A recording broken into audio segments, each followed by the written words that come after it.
जब शाहराह रेशम की यादें धुंधला रही थीं, एक आखिरी काफले ने अफसानवी शहर समरकंद की तरफ सफर करने की हिम्मत की। लेकिन वो सोना या रेशम नहीं, बल्कि वक्त में खोया हुआ एक राज तलाश कर रहे थे। एक जमाने का जिक्र है जब शाहराह रेशम की अजमत के किस्से सिर्फ किताबों में रह गए थे। बुखारा के एक पुराने सराय से आखिरी काफिला समरकंद के लिए रवाना होने को था।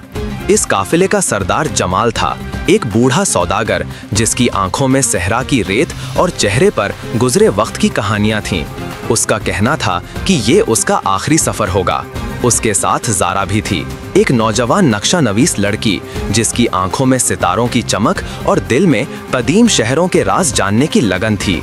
लोग कहते थे कि समरकंद अब वो शहर नहीं रहा, उसकी रौनकें मांद पड़ चुकी हैं और उसके खजाने लुट चुके हैं।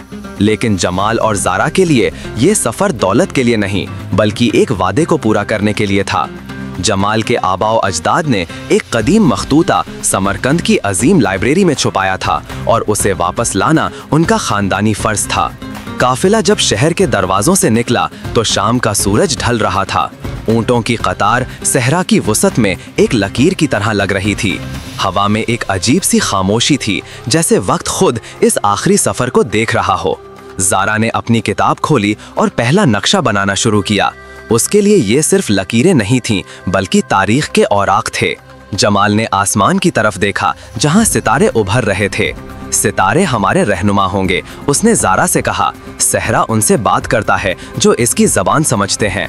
उनका सफ़र आसान नहीं था। पहले ही हफ्ते में उन्हें एक खौफनाक रेत के तूफान का सामना करना पड़ा, जिसने आसमान को गहरे नारंगी रंग में बदल दिया। ऊंट बेचैनी से बिलबला रहे थे और खैमे हवा में फड़फड़ा रहे थे। जमाल ने सबको एक चट्टान की ओट में पनाह लेने का हुक्म दिया। तूफान के दौरान ज़ारा का एक कीमती नक्शा उड़ गया। वो इसके पीछे भागी, लेकिन जमाल ने रोक लिया। नक्शे खो जाते हैं, उसने कहा, लेकिन हिम्मत नहीं खोनी चाहिए। असल नक्शा हमारे दिलों में है। तूफान थमने के बाद जब एक खामोशी छा गई तो उन्हें एहसास हुआ कि वो रास्ता भटक गए हैं। सितारे बादलों में छुपे थे और हर तरफ रेत के टीले एक जैसे नजर आ रहे थे। काफिले में मायूसी फैलने लगी। कुछ लोगों ने वापसी का मशवरा दिया, लेकिन जमाल साबित कदम रहा। उसने अपने तजुर्बे पर भरोसा किया और एक पुराने भूले बिसरे रास्ते की तलाश शुरू कर दी। कई दिनों की भटकने के बाद वो एक ऐसे नखलिस्तान पहुंचे जो किसी नक्शे पर मौजूद नहीं था। वहां का पानी शीशे की तरह साफ था और खजूर के दरख्त फलों से लदे हुए थे। ये सहरा का एक पोशीदा मौजज़ा था। यहाँ उनकी मुलाकात एक खाना बदोश कबीले से हुई, जिन्होंने उन्हें समरकंद का एक महफूज रास्ता बताया। कबीले के सरदार ने जमाल को एक पुराना तावीज़ दिया और कहा, समरकंद सिर्फ शहर नहीं, एक एहसास है। जो इसे सच्चे दिल से ढूंढता है वो उसे पा लेता है। इस नई उम्मीद के साथ काफिला दोबारा अपने सफर पर रवाना हुआ। समरकंद अब ज्यादा दूर नहीं था, लेकिन सबसे बड़ा इम्तिहान अभी बाकी था। नखलिस्तान से निकलने के बाद काफिले को एक तंग और पथरीली वादी से गुजरना पड़ा। ये जुनू की वादी के नाम से मशहूर थी। दिन में यहाँ की चट्टानें ऐसी आवाजें पैदा करती थीं जैसे कोई सरगोशी कर रहा हो, और रात को अजीबो गरीब साए रक्स करते नजर आते थे।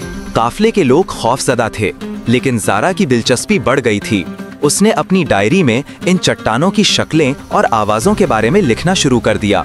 उसे यकीन था कि ये कोई माफूकुल फितरत चीज़ नहीं है, बल्कि हवा और चट्टानों का कुदरती खेल है। एक रात जब सब सो रहे थे, ज़ारा ने एक गार के दहाने पर कुछ कदीम नक्शो निगार देखे। वो मशल लेकर अंदर चली गई। दीवारों पर एक कदीम तहजीब की कहानी कंदा थी, सितारों के पुजारियों की कहानी जो आसमान के राज जानते थे। उन नक्शों में एक जगह समरकंद की अजीम रसदगाह की तस्वीर भी थी, जिसके नीचे एक खुफिया रास्ते का इशारा था। ज़ारा को एहसास हुआ कि जमाल का मखतूता शायद किसी लाइब्रेरी में नहीं, बल्कि इस रसदगाह के नीचे छुपा हुआ है। वो भागती हुई जमाल के पास गई और उसे सब कुछ बताया। बूढ़े सौदागर की आंखों में एक नई चमक पैदा हुई। मेरे दादा फलकियात के आलिम थे, उसने कहा।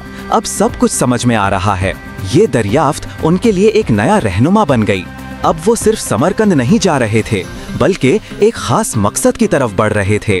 कई हफ्तों के कठिन सफर के बाद आखिरकार वो दिन आ ही गया जब उफुक पर नीले गुंबदों की एक झलक नजर आई। समरकंद शहर अपनी पुरानी शानो शौकत खो चुका था, लेकिन उसके खंडरात में भी एक जलाल था। रेगिस्तान स्क्वायर की आलीशान इमारतें वक्त के थपेड़े सहकर भी खड़ी थीं।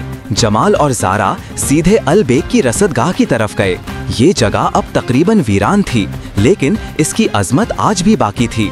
ज़ारा ने गार में देखे गए नक्शे की मदद से एक खुफिया दरवाज़ा तलाश कर लिया। नीचे एक छोटा सा तहखाना था, धूल और जड़ों से भरा हुआ।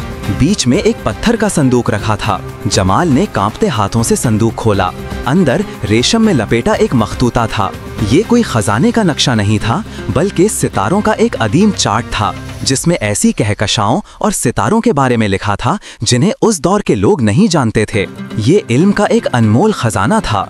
जमाल ने मखतूता ज़ारा के हवाले करते हुए कहा, ये तुम्हारा है, इल्म को सफ़र करते रहना चाहिए। ज़ारा ने इसे थाम लिया। उसका सफ़र मुकम्मल हो गया था।